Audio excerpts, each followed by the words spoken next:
Issuing invoices can be complex, but with Allfred, it's a breeze. Let's explore how you can create an invoice or a request for invoicing in just a few simple steps. Step 1. Project details. The first step is entering project details such as brand, billing address, and project contact person.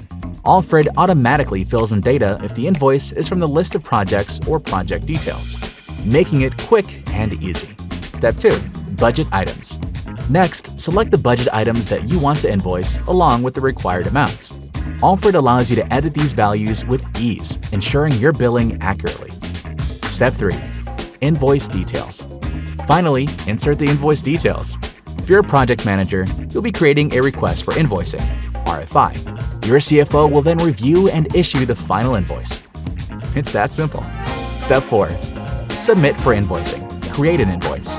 After filling out all of the details, either submit the invoice or create it. Project managers, team leaders, and managing directors can use the Submit for Invoicing button, while financiers, CFOs, and admins can create the invoice. And there you have it. By issuing an invoice, Allfred streamlines the process, generating a professional-looking PDF for your records. Focus on your business while Allfred takes care of invoicing.